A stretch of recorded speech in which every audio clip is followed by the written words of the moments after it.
আমার হাতের তৈরি রান্নাবান্নার রেসিপি তো অনেক হলো, তো চলো আজকে আমি তোমাদের সাথে শেয়ার করব দাদুর হাতের তৈরি বাসন্তী পোলাওয়ের রেসিপি। এর জন্য প্রথমে এখানে জিরা বাসমতি চাল খুব ভালো করে ধুয়ে নেওয়ার পর দিয়ে দেওয়া হয়েছে তেজপাতা, কালারের জন্য সামান্য পরিমাণে হলুদ গুঁড়ো, কাজু বাদাম, কিশমিশ, সামান্য পরিমাণে লবণ, চিনি ও ঘি সবকিছু দিয়ে খুব ভালো করে মেখে নিয়ে কিছুক্ষণ রেখে দিতে হবে।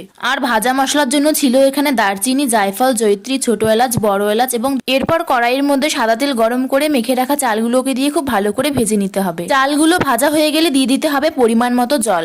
জল শুকিয়ে এলে ভালো করে নাড়াচাড়া করে নেওয়ার পর দিয়ে দিব পরিমাণ মতো চিনি, ঘি ও আগে থেকে বানিয়ে রাখা ভাজা মশলা। সবকিছু আবারও একবার ভালো করে নাড়াচাড়া করে মিশিয়ে নিলেই কিন্তু তৈরি হয়ে যাবে একদম গরম গরম বাসন্তী পোলাও। তোমরা কিন্তু রেসিপিটা অবশ্যই একবার বাড়িতে ট্রাই করে দেখতে পারো বন্ধুরা। পোলাওটা খেতে কিন্তু সত্যি খুবই দারুণ হয়েছিল। আর তোমরা কারা কারা বাসন্তী পোলাও খেতে পছন্দ করো অবশ্যই কিন্তু কমেন্ট করে জানিয়ে দিও।